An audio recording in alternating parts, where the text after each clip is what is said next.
Coups, dictatorships, revolutions, and civil wars.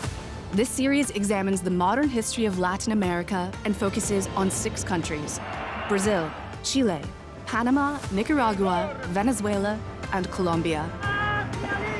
It hears from politicians, journalists, and ordinary people on the political upheavals that have characterized a divided continent. Coming up in this episode, change in Panama, a referendum in Chile, and revolution in Nicaragua, all in the shadow of the United States.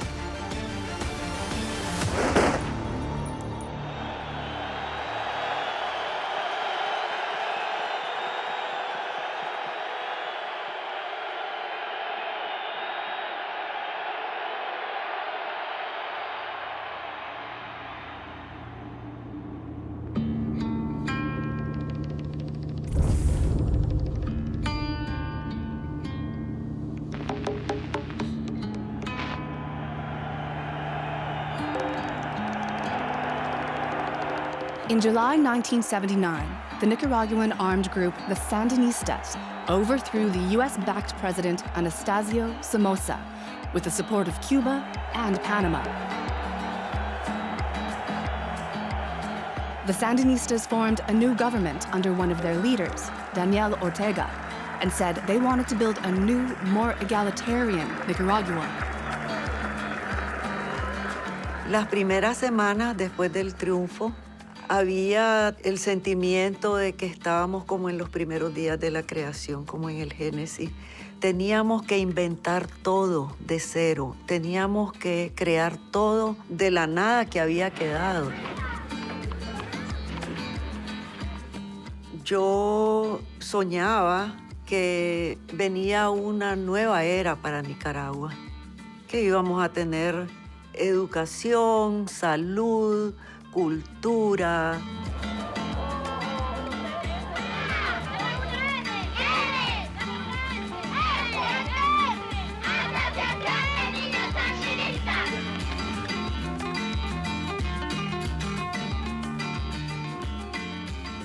La vocación profunda de la Revolución Sandinista era una vocación social.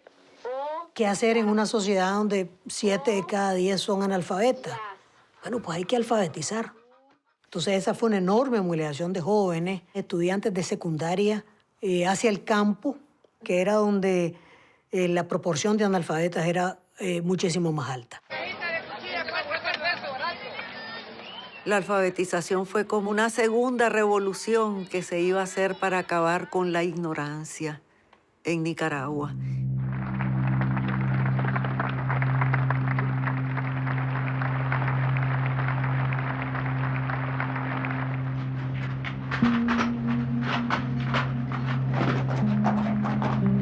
In January 1981, the Republican Ronald Reagan entered the White House. He wanted to move away from the foreign policy of his Democratic predecessor, Jimmy Carter, whom he considered far too accommodating to left-wing governments. Reagan surrounded himself with a team of hard-line anti-communists. By the time we came in, 1981, I think any hope that there would be a nice modus vivendi with the Sandinistas, this was gone. They wanted to be in the camp with Cuba and the Soviet Union. So the lines were pretty well drawn. When he saw that the Cubans were involved, that the Russians were involved, then Reagan said, we have to help the people of Nicaragua get rid of this dictatorship. My fellow Americans, I must speak to you tonight about a mounting danger in Central America that threatens the security of the United States.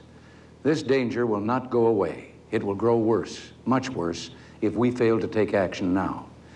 I'm speaking of Nicaragua. Using Nicaragua as a base, the Soviets and Cubans can become the dominant power in the crucial corridor between North and South America.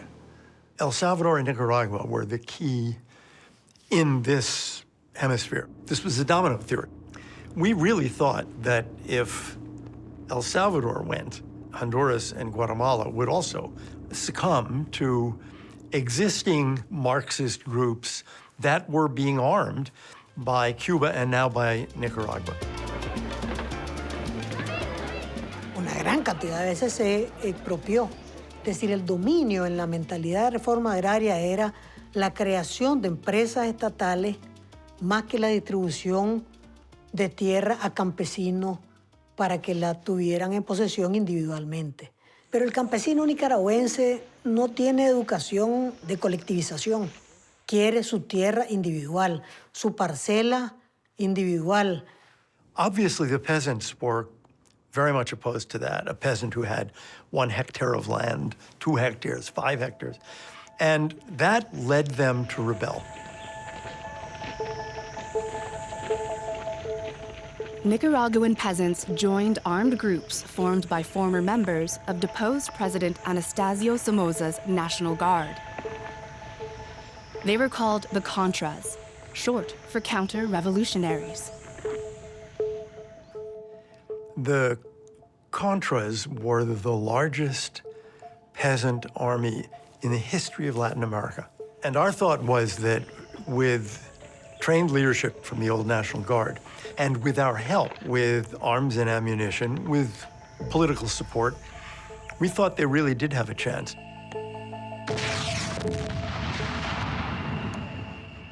La administración Reagan metió por lo menos unos $500 millones que yo recuerde. Y por otro lado, la administración metió también operaciones de la CIA sobre los depósitos de combustible nicaragüense, sobre pistas aéreas. Es decir, la CIA participó directamente de esa guerra con operaciones precisas. Queremos decirles que no retrocederemos ante las presiones y las agresiones militares de parte de las bandas contrarrevolucionarias que encuentran refugio en Miami. Que no retrocederemos, que no retrocederemos, que no retrocederemos. ¡Patria libre! In the early 1980s, the Nicaraguan Civil War pitted the Soviet-backed Sandinista government led by Ortega against US-backed Contra forces.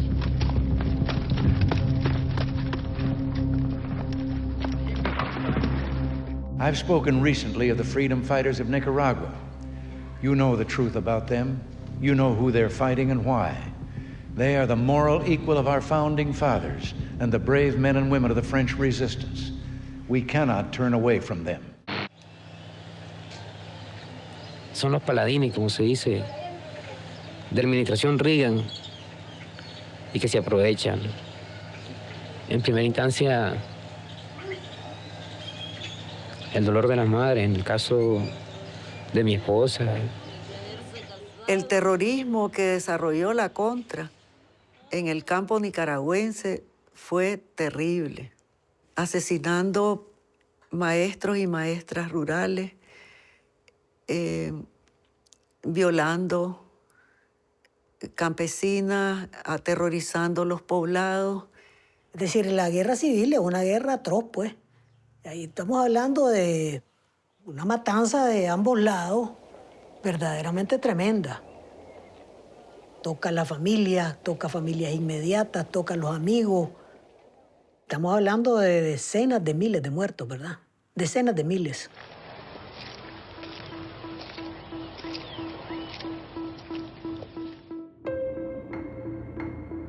Nicaragua had descended into civil war, and violence broke out elsewhere in Central America, engulfing El Salvador and Guatemala.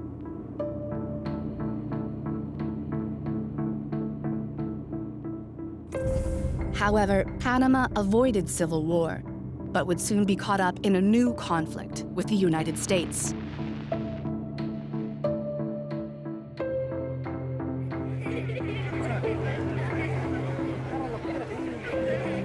In 1977, its military leader, General Omar Torrijos, negotiated a treaty in which the U.S. agreed to transfer control of the Panama Canal back to Panama after a 22-year transition period.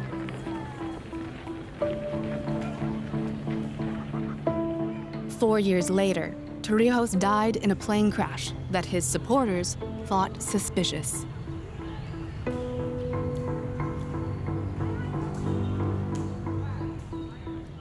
Cuando me enteré de la muerte del general Torrijos es como si se hubiera muerto mi padre. Torrijos era para todos como un papá, se le decían el viejo. Es el líder más emblemático que ha tenido Panamá y del que más cerca se sentía la gente.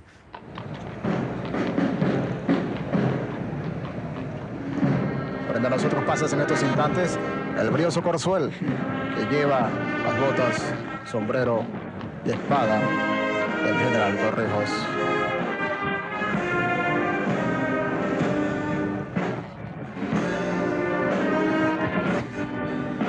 Recién la administración Reagan, Torrijos es asesinado. Pues porque no es cierto que eso es un accidente aéreo, pues eso nunca fue un accidente aéreo, pues.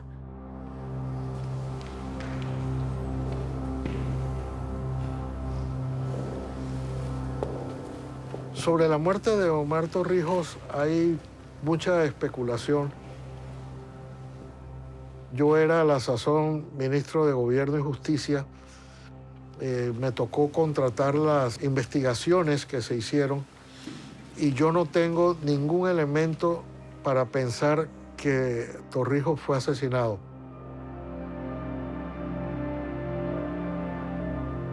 After Torrijos' death, a new strongman took charge in Panama, General Manuel Noriega.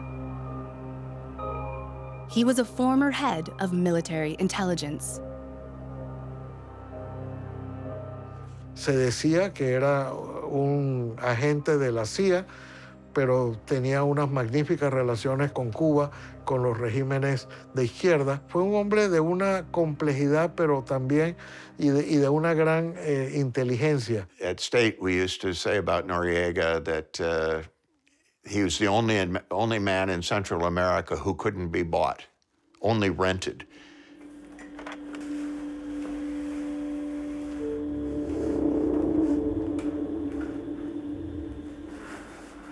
In Panama, one of Noriega's main political opponents was a doctor, Hugo Spadafora. Era como la luz y la oscuridad, así de diferentes eran. Hugo era entregado, honesto, abierto. Noriega era todo lo contrario. Hugo Spadafora era idealista de esos puros, y eso lo llevó a la Guinea-Bissau, a la revolución de allá, lo llevó a la revolución sandinista. Es decir, él era donde podía ir a pelear por la causa que él pensaba, él iba, sin miramiento. Y fui viceministro de Salud del gobierno del general Torrijos. En el año 1976 hasta septiembre de 1978, cuando renuncié a mi cargo para venir aquí a Nicaragua a luchar contra la dictadura de Somoza.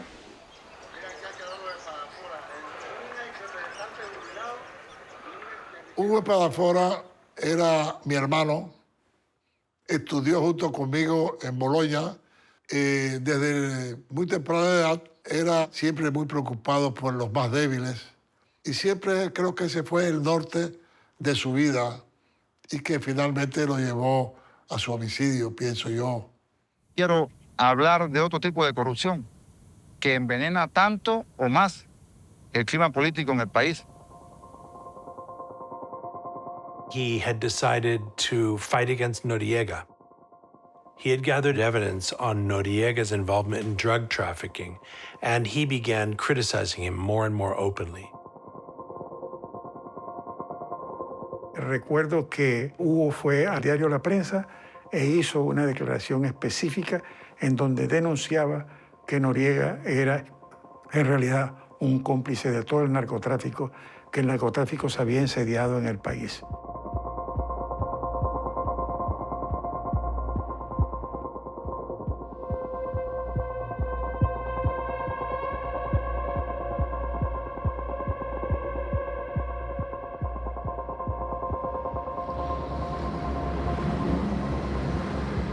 Yo estaba en Italia y a las 4 de la mañana me llaman a la puerta, un amigo mío de allí, dice, tu hermano está desaparecido. Decido coger el primer avión que me pusiera en Panamá y cogí un avión Roma-Miami.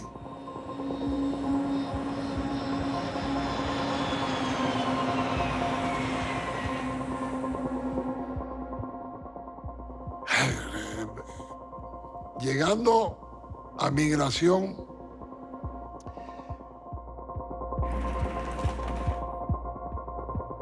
caminando por los pasillos,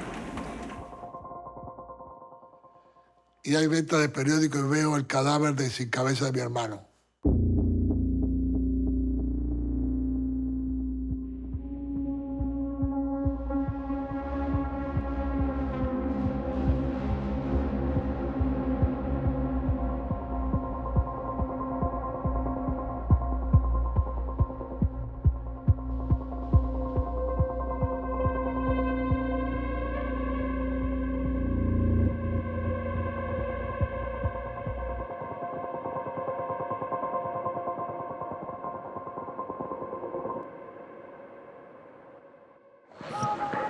No existe en nuestro vocabulario, ni en ningún vocabulario de gente civilizada, palabras con qué definir tan horrendo, vil y cobarde asesinato.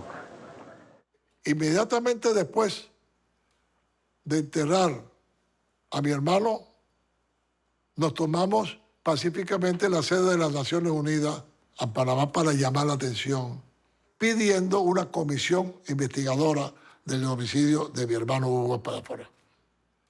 Cuando yo vi que no tenía eco y que las autoridades no hacían nada, descubrí que había que cambiar la estrategia de lucha.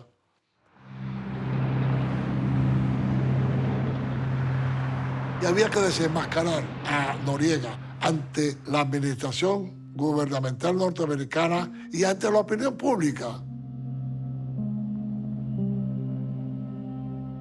Llegó Winnie Espadafora a Estados Unidos y me llamó y me enseñó la lista de gente que él iba a ir a visitar en el Congreso de Estados Unidos.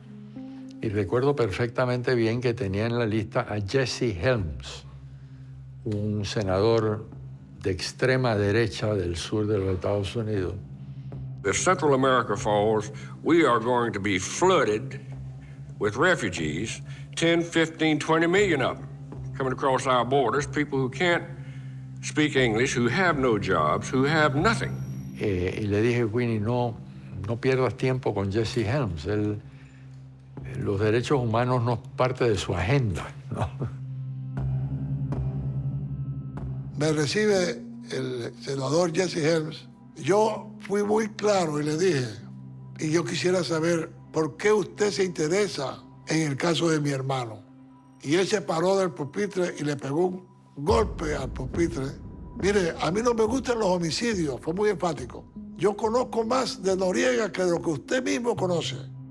Yo conozco lo del tráfico de droga de él, conozco lo del tráfico de armas, conozco sus relaciones con Cuba y muchas otras cosas. Yo voy a iniciar una serie de audiencias en la Comisión de Relaciones Exteriores. Mi objetivo es lograr introducir en la agenda presidencial el caso de Noriega. Senator, let's shift to Panama. Charges arising out of testimony before your own subcommittee link the strongman of Panama, General Noriega, to the murder of a political opposition leader last September, to drug running. Are those charges correct, to the best of your knowledge? Yes, sir, they're correct. Far more correct than even to the extent that you've mentioned. There's no question about Mr. Noriega being the head of the biggest drug trafficking operation in the Western Hemisphere.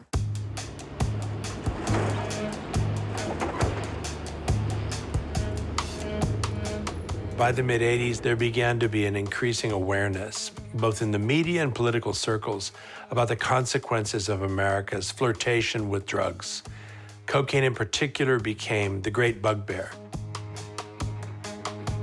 Senators like Helms and others, also Democrats, began to initiate legislation in Congress aimed at curbing narco-trafficking, and very often targeting leaders they saw as linked to drug trafficking.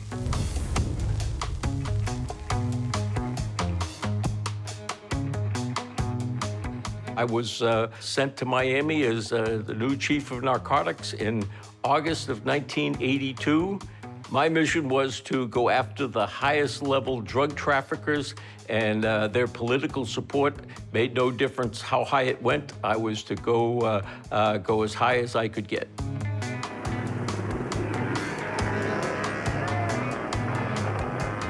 Las mafias de droga colombianas sentían que Panamá era un safe haven para ellos. Cada vez que se calentaba la cosa en Colombia, venían de vacaciones a Panamá y Noriega los atendía, los protegía, etc. Excuse me, you became familiar with the money laundering operation that took place in Panama. You knew how it worked. Yes, that is correct. And you knew that General Noriega made it possible for that to work. Isn't that accurate? Si obtenían ganancias, sí. If he was getting profits, yes. Floyd Carlton Caceres was a good friend of Noriega's going back to their very early days. He cried a lot of the time. He whined quite a bit. So we spent a lot of time trying to get a little backbone into Floyd Carlton Caceres. But he made no compunction about the fact that he worked for Noriega. He flew dope and he flew money, and Noriega was behind most of the coordination with the Medellin cartel. At the Justice Department today, federal prosecutors from Miami came to seek final approval for the indictment of General Noriega on cocaine smuggling charges. We charged a racketeering conspiracy under RICO. In a very short form, Noriega conspired with the members of the Medellin cartel to conduct a narcotics and money laundering enterprise.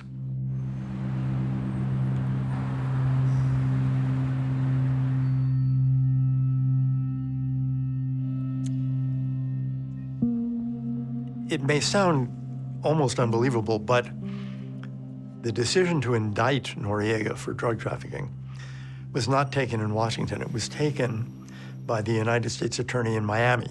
So one day we wake up and boom, Noriega, a head of government, had been indicted. This was all done by some U.S. attorneys, and then the Justice Department went along with it and didn't bother to even tell the president it was going on. So it was just unbelievable.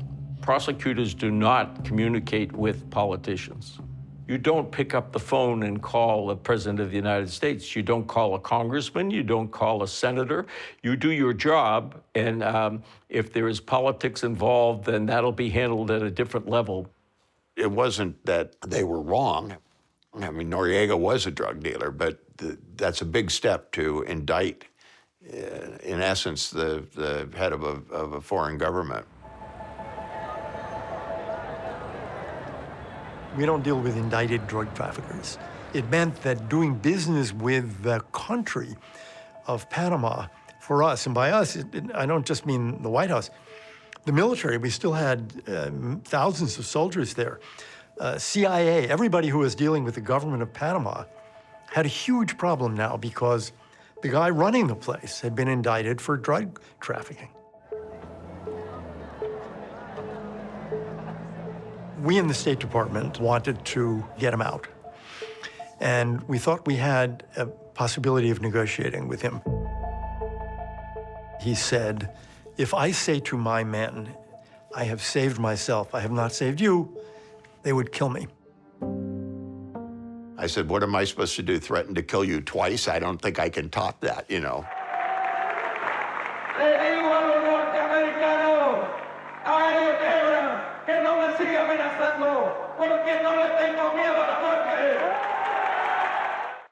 Once the deal was dead, we were enemies. And I would say he became more unpredictable, and he began to attack the United States. Maybe he thought this would gain him popularity, and it was. Also for the audience of his men, his officers, to show them, I'm with you, I'm here, I hate the Americans, I'm not going anywhere. And then came George H.W. Bush, and of course relations got worse and worse, and ultimately Bush invaded. Last night, I ordered U.S. military forces to Panama. No president takes such action lightly. This morning, I want to tell you what I did and why I did it.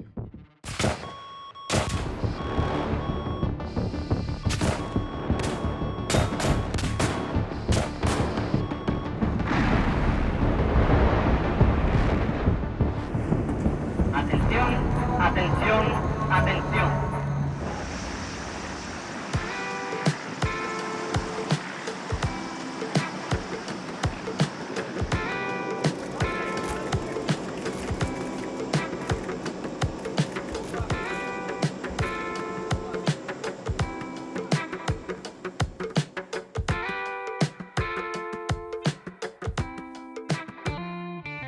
What happened to Noriega was a reaffirmation of the old adage about the United States, which is that they don't have permanent friends, they have permanent interests. A free and prosperous Panama will be an enduring tribute. Thank you all very, very much.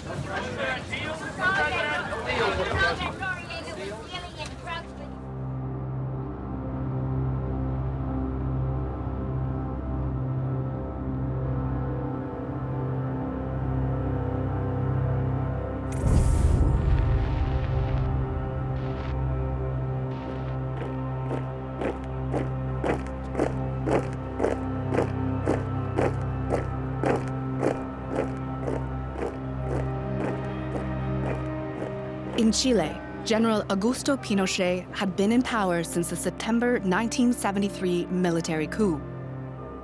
But the opposition refused to lie down, and by the late 1980s was becoming an increasing presence on the streets of the capital, Santiago. Washington closely monitored the situation. If we were going to win the Cold War, at least in our hemisphere, being anti-communist wasn't enough. You had to be pro-freedom. Pinochet was a great example of that. He was strongly anti-communist, but was also anti-freedom. And so the whole doctrine became, let's get on the side of pro-democratic forces in the region.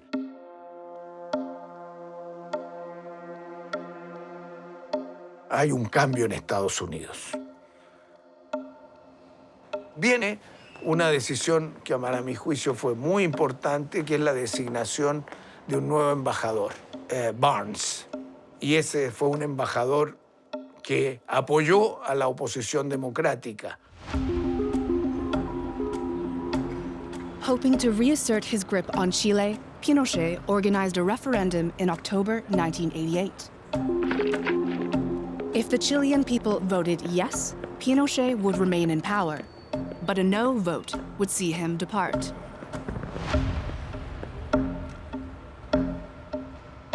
Acercándonos al plebiscito, ocurre un hecho horrible.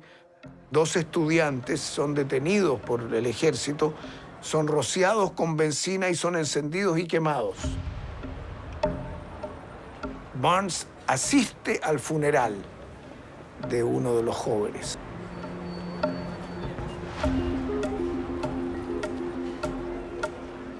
Pinochet lo califica de que esa acción es una provocación. Incluso lo llama Harry el sucio, Dirty Harry, que era una expresión. Harry Vance tenía como misión derrocar a Pinochet. Y si no podía derrocarlo, derrotarlo en el plebiscito. Y Harry Vance se dedicaba a eso. Y él le daba enormes cantidades de dinero a la campaña del no, en el plebiscito presidencial. Creó una cosa que se llamaba Endowment for Democracy, que eran millones de dólares.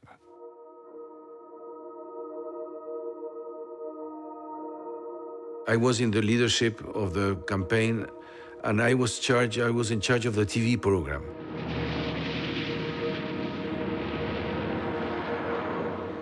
I was sent to speak to people in New York who were experts on electoral politics. And they said to me, have you organized a focus group? No. Have you done a poll? We have no polls because if we organize a poll, we go to jail. Then it's not possible. We can do it. And then they went and they organized focus groups and they told us the country is sick of fear. And therefore, if you don't confront the problem of fear, you will lose. The TV program was organized on the basis of these studies. Chile, la alegría ya viene. Chile, la alegría ya viene. Porque diga lo que diga, yo soy libre de pensar. Porque siento que es la hora de ganar la libertad. ¿Hasta cuando ya de abusos es el tiempo de cambiar? Porque basta de miseria, voy a decir que no.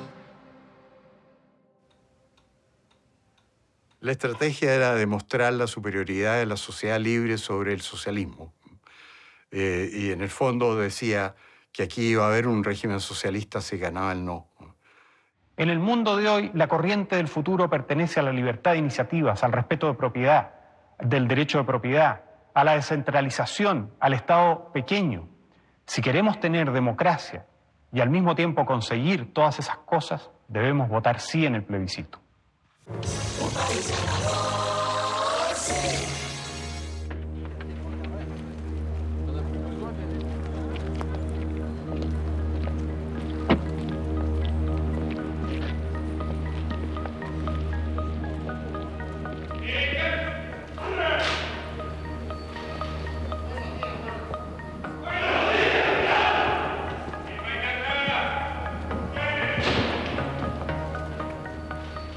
Todo ha estado muy bien y creo que se va a desarrollar todo este plebiscito en forma normal.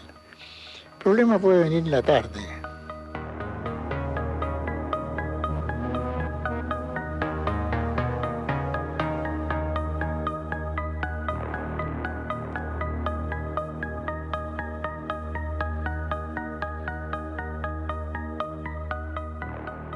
La noche del fin del plebiscito era la vida o la muerte para muchos de nosotros. Muchos habían muerto, de verdad.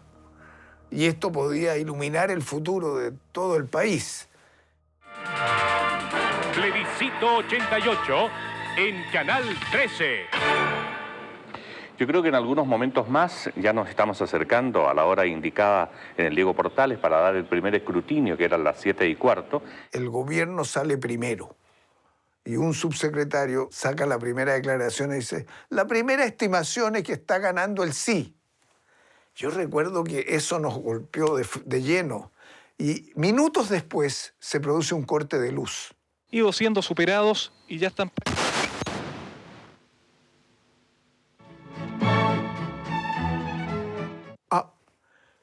Aquí se acabó.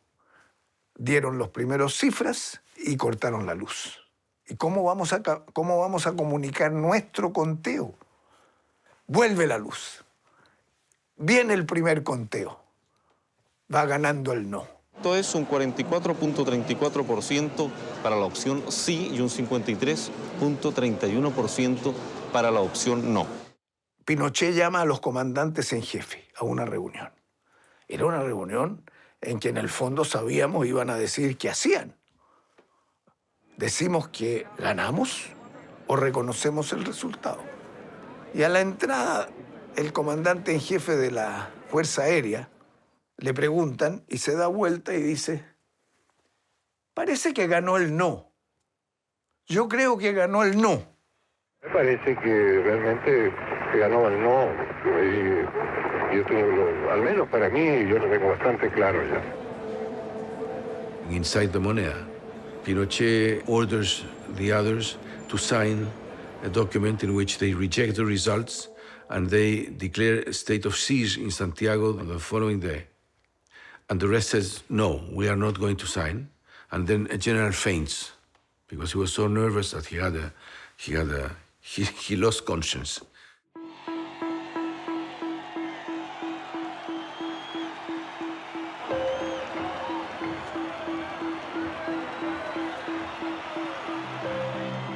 Y ahí recién sentí que mi vida y la de mi país había cambiado. Es como que si tú estás muerto y te sacan una lápida de encima. Viví. I remember people dancing in the street, and there was no police, there was nothing. There was the city seemed to be free again, but everybody was jumping and singing and happy, and it was a new Chile, even if it was not exactly what we wanted, but it was a new Chile.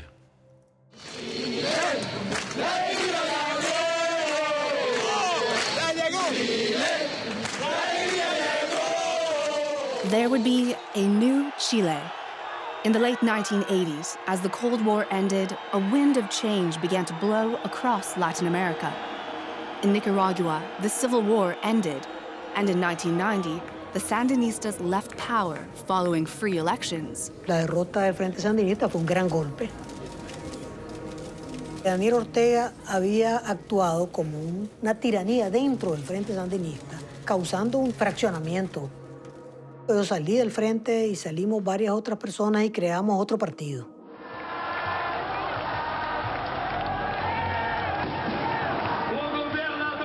In 1989, Brazil held its first presidential election since the end of military rule.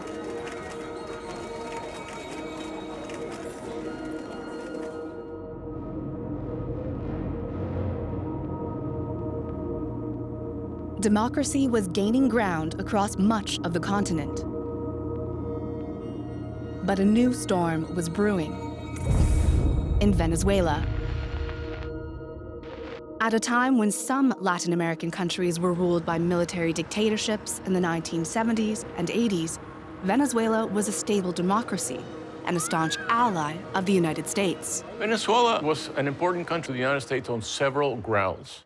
It was a major purchaser of U.S. goods and provider of oil. Venezuela was usually in the top 3 providers of foreign oil to the United States.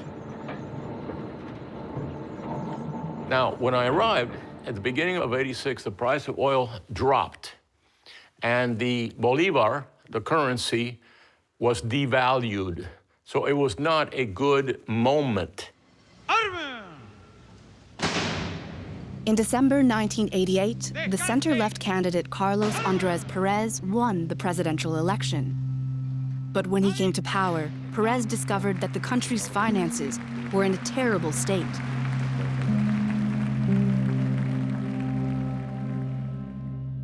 El país estaba quebrado.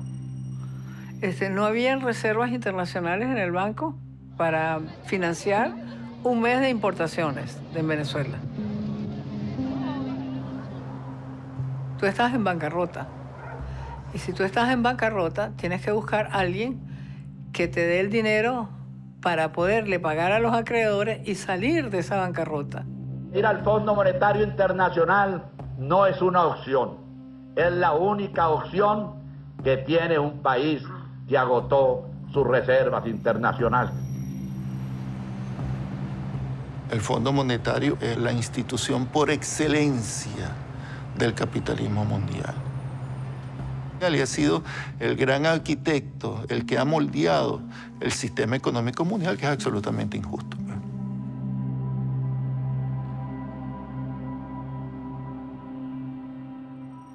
El Fondo Monetario comienza una mesa de discusión con el gobierno y dice, bueno, sí, yo te puedo prestar este dinero, pero tú tienes que reducir el gasto del Estado. La educación es muy costosa, la salud es muy costosa, tienes que ir a un proceso de privatización.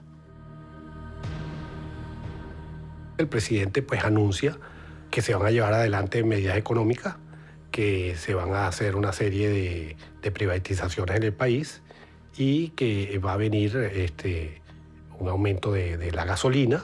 So they decided to do it over a weekend where people wouldn't notice. On the weekends, Venezuelans go to the beach, they go to the countryside, they get out of town. And when they came back and they started on Monday morning to fill up their tanks, they found that the gasoline had, I think, quadrupled. De manera espontánea, la gente comienza a reclamar en la periferia de Caracas una zona llamada Guarena, donde vive mucha gente pobre que trabaja en Caracas y que necesita el transporte para poder llegar al país.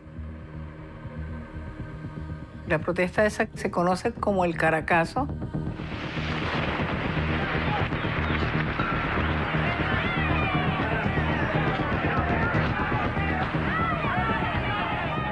The people started burning the buses, burning the stations, and it spread nationwide.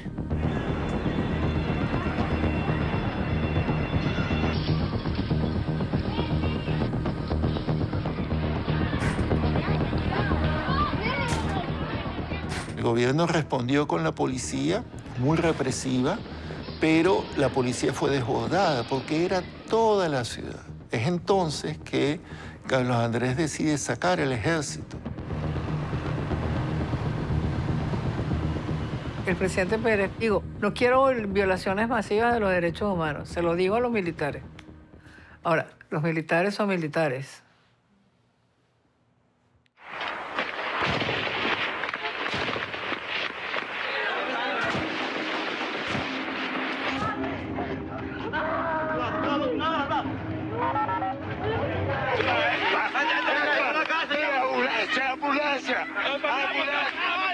Cuando disminuyó el tiroteo, más de 300 venezolanos habían muerto y 2.000 quedaban heridos en las calles. Hubo muertos, sí. Hubo enfrentamientos muy graves. Quienes orquestaron esos desórdenes son los que eran los responsables de esos muertos.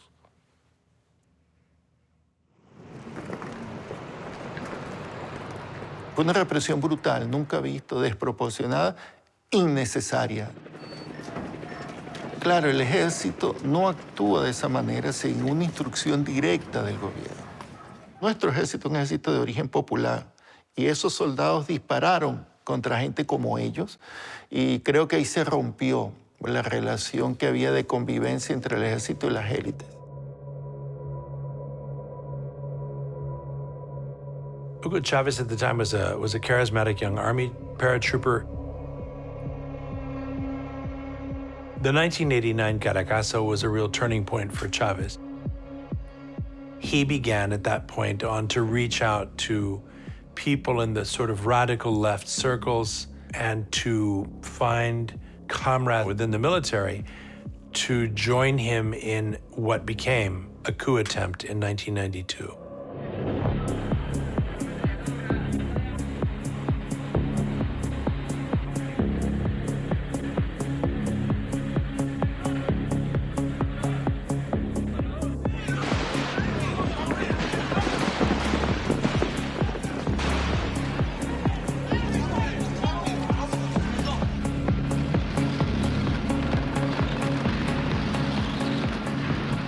El objetivo fundamental era capturar al presidente. Nadie quería matar a Carlos Andrés, que rindiera cuentas por lo que pasó en el Caracazo, todo este tema.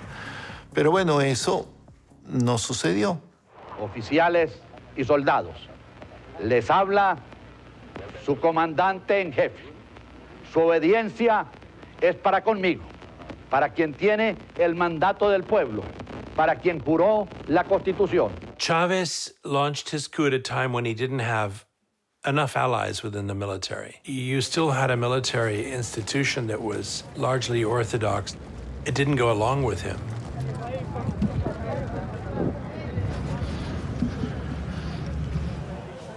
Chávez lo toman prisionero el alto mando militar, hasta que por fin uno de los jefes militares recomendó que se transmitiera un mensaje de Chávez para evitar muertes.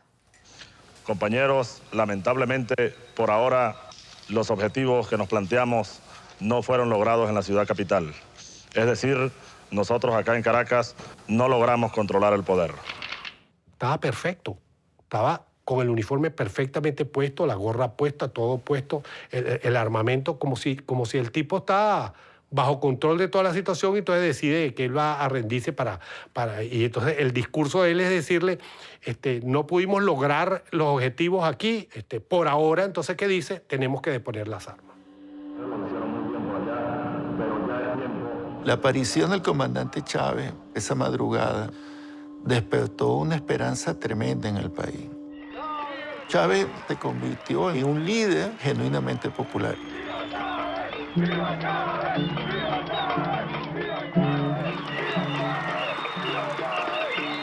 Eso fue un fenómeno. Rasgó las tinieblas como un rayo, pues, y abrió una esperanza para el pueblo venezolano. Así lo sentimos todos, todos. El mejor. He was found guilty, sent to prison, and then when there was a change of government, President Caldera, who had been president before, came in and pardoned Chavez and all his fellow conspirators. Big mistake, big mistake.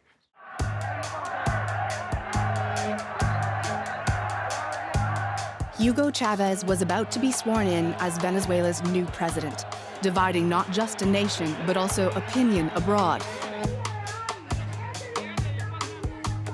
Colombia teetered on the brink, reeling from a brutal war with drug cartels and FARC rebels. Panama stunned Washington by turning towards China, and in Brazil, whispers of instability and another coup threatened its fragile democracy. Latin America stood at a crossroads, and the next move would change everything.